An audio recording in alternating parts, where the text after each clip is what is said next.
22 আগস্টের অপেক্ষায় শুধু কি ক্রিকেট ভক্তরাই? ম্যাকাই টেস্টকে ঘিরে আগ্রহর কমতি নেই সাবেক ক্রিকেটার সহ ক্রিকেটের বড় বড় গ্রেডদের।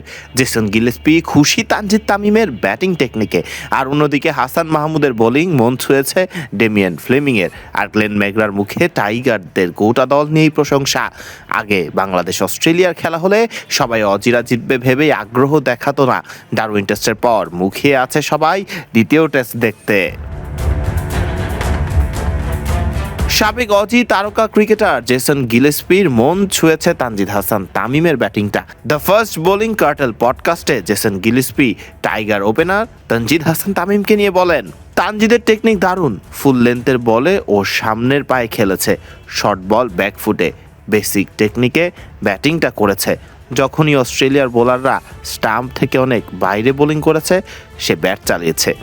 তানজিদ দারুণ ব্যাটিং করেছে, ভালোভাবে স্ট্রাইক রোটেট করেছে, সেঞ্চুরিটা প্রাপ্য ছিল। আরেক সাবেক অজি ক্রিকেটার ডেমিয়ান ফ্লেমিংয়ের মন ছুঁয়েছে আবার হাসান মাহমুদের ফাস্ট বোলিং। একই পডকাস্টে গ্লেন ম্যাকগ্রার সামনেই হাসান মাহমুদকে গ্লেন ম্যাকগ্রার সাথে একই পাল্লায় মেপেছেন ফ্লেমিং বলেন, হাসান মাহমুদ পারফেক্ট লেন্থে বোলিং করেছে।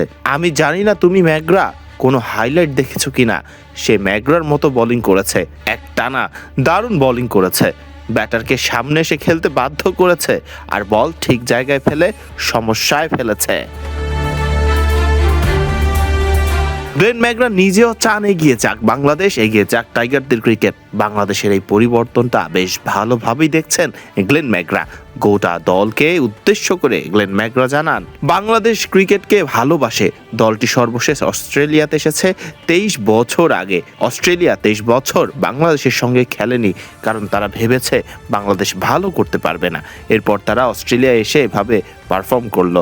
বিশ্ব ক্রিকেটের জন্যই এটা ইতিবাচক দিক। বাংলাদেশ ম্যাকাইয়েও যদি এমন পারফরমেন্স ধরে রাখতে পারে, তাদের জন্য দারুণ কিছুই হবে। 22 আগস্ট ম্যাকাইতে শুরু হবে সিরিজের দ্বিতীয় এবং শেষ টেস্ট ম্যাচটি। অজিতের বিপক্ষে কেমন করে বাংলাদেশ, সেটি দেখার অপেক্ষায় দেশের ক্রিকেট ভক্ত থেকে শুরু করে ক্রিকেটের বড় নামগুলো, সে কথা তো এখন বলাই যায়। ফরদিন রহমান সকাল, বিডি ক্রিক টাইম।